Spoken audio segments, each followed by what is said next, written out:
부모 교육의 의의와 중요성에 대해서는 굳이 뭐 설명을 여기 계시는 전문가들한테 안 드려도 될 것 같습니다만, 간략하게 말씀을 좀 올리면, 정의는 보니까 뭐 참 너무너무 많은 분들이 좋은 정의를 하셨더라고요. 근데 결국은 이 궁극적인 목적은 자녀를 건강하게 성장시키고 또 자녀와 부모인 내가 같이 또 행복을 증진하는 그런 것이 아니겠나 이런 생각이 듭니다.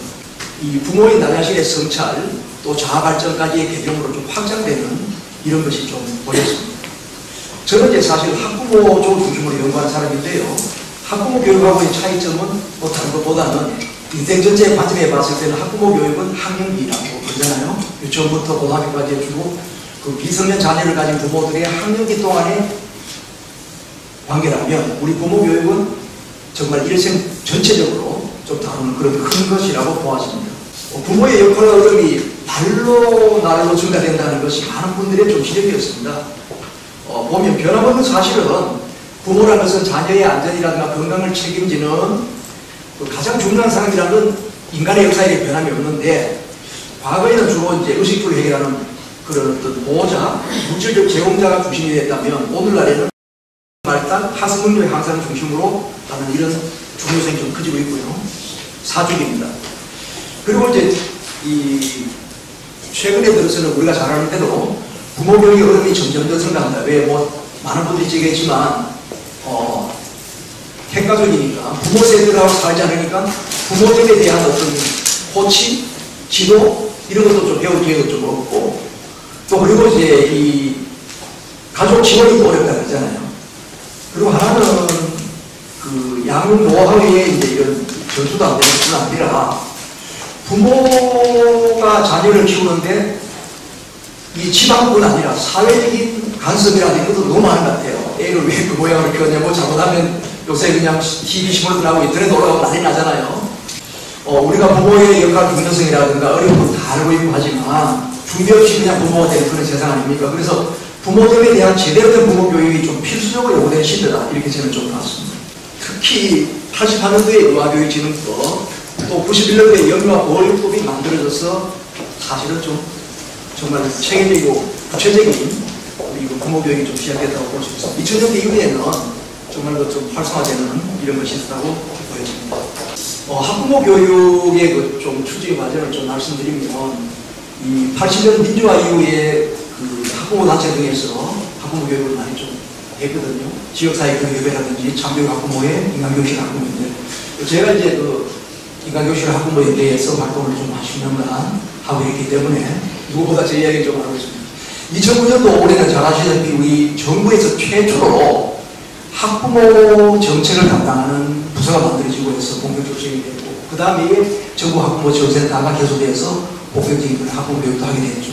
제가 그 영광스럽게도 초대 센터장을 한 2년간 또 맡은 바가 있습니다. 네, 다음이요. 부모 교육 활성화 좀 사례를 한번 보겠습니다. 말씀드린 대로 2009년도에 그 당시의 교육과 기술부에서 학부모와 함께 만들어가는 교육선진화라는 그런 정책을 하게 됐습니다. 그 중에 3대 중점 과제 중에서 하나가 학부모 교육이 되어 있고요. 2016년 3월에 잘 아시는 것처럼 아동학대 문제가 굉장히 사회 문제가 되어서 여성가족부를 중심으로 해서 7개 정부 부처가 합동으로 아동학대 예방과 가족관계의 전문가 부모 교육 활성화 방안을 만든다고 했습니다. 그때는 주로 생애 기계별로 지속적으로 부모 교육을 좀 잘해보자 하는 이런 내용이 되어 있었죠. 정부와 그 공공기관뿐 아니라 군대나 기업과 같은 데를 포함한 우리 사회 곳곳에서 교육이 이루어지고 있습니다. 다양한 프로그램과 콘텐츠 개발을 활용이 되고 있고요. 온라인 교육이라든가 체험교육, 또 찾아가는 교육 같은 이 교육 접근성이라든지 효과를 높이기 위해서 여러 가지 노력을 하고 있습니다. 프로그램과 이런 것은 콘텐츠 되게 많습니다. 그런데 정말 필요한 사회에 좀 이렇게 취약계층 부모들은 접근을 하지 않고 있습니다. 그래서 이건 분노와 빈곤이다, 이렇게 말씀을 좀 드리고 싶고, 성인된 자녀와 우리가 살아가야 되는 시간이 40, 50년입니다. 제가 이게 참 3년 전에 어머니께서 떠나시고, 지금 아까 말씀드린 대로 이제 이 부모님은 장모님 하고 계시는데 어른과의 관계도 굉장히 중요한 것 같더라, 이런 생각이 좀 경험을 통해서 느껴집니다. 그리고 이제 부모 교육 매뉴얼을 개발해서 보고한다는 것은 선진국 같은 데도 많이 하고 있는 것 같더라고요. 예. 두 번째는 교육운영 시스템과 교육방법 개선과 발전입니다. 우리가 잘 아신 것처럼 K묵이라든가 태도와 같은 좋은 그런 프로그램 운영 방식을 이용할 수 있도록 하는 것도 좀 했고요. 예비 부모 교육을 활성화해서 이 부모 교육에 대해서 평생 동안 관심과 좀 흥미를 요구하고 그 생애 행복 교육의 기초를 좀 잘 다져주는 것도 좋겠다는 것입니다. 그래서 중고등학교 교육도 반영하고 또 군대에서도 열심히 교육도 좀 하고 결혼 전에 부모 교육을 좀 장려할 수 있도록 하는 것도 필요하겠다는 것입니다. 아까 말씀드린 권인숙 의원님 제안한 교육주범법 개정 법률안입니다. 이 내용을 보면 제21조의 2를 신설하는 것인데요. 국가와 지방자치단체는 부모들 보호자의 교육 및 지원에 필요한 시책을 실시해야 한다. 이런 내용을 좀 담겨야 되겠다는 것입니다. 예, 한번 같이 한번 해주시죠. 국가와 지방자치단체는 부모들 보호자의 평생 교육의 실시를 위해 노력해야 한다.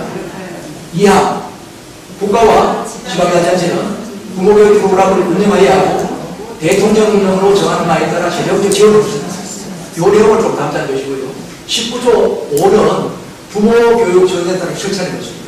그래서 국가평생교육진흥원에 이 센터가 현재 있는데 이걸 법적으로 좀 보장할 수 있는 걸 만들자는 것입니다.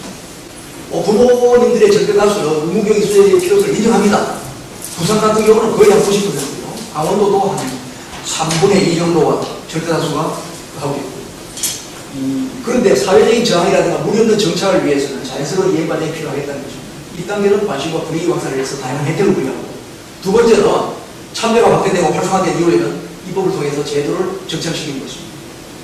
제가 볼 때는 좀 다양한 실질적인 인센티브 제공의 방안으로서는 부모교육을 받고 결혼식을 한다 그러면 뭐 웨딩 사진비도 좀 지원해 준다든지 아니면 예식비도 좀 지원해 준다든지 뭐 예를 들어 치사님이 멋진 화환도 놔주고 또 뭐 거기에 기억될 만한 것도 좀 줄 수도 있겠죠.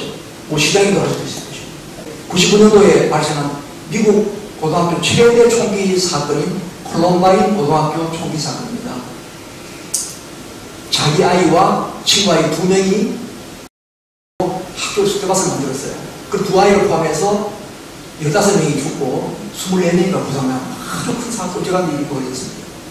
이 부모가 굉장히, 이 엄마도 대학에서 장애인 학생들을 교육하고 있는 교육자고 아버지도 훌륭한 분인데 부모 아이들이 잘 키웠습니다. 근데 보니까 그 아들은 우울증이라든가 이런 것 때문에 그 친구와 같이 해가지고 큰 사건을 저질렀고, 이 부모는 정말 속죄하는 마음으로 내 아이도 잃고 많은 아이들도 세상 뜨게 했잖아요. 그래서 굉장히 오랫동안 하시다가 10여 년 만에 정말 자기 말 맞다가 속죄하는 마음으로 그 책을 냈고, 그런 그 우울증이라든가 목숨을 끊는 아이들이 없도록 자원봉사하는 그런 사람으로 바뀌었습니다.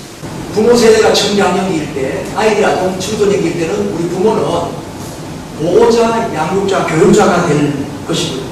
좀 더 이제 한 단계 더 나아가면 청년기 된 자녀들한테는 지원자, 지지자, 안내자로서 인생의 선배로서 안내하는 그런 역할을 하게 될 것입니다. 아름답게 마무리하는 웰다이브는 결국은 웰빙을 완성한 것이 아닌가, 저는 이렇게 한번 좀 말씀드리고 싶습니다. 이상입니다.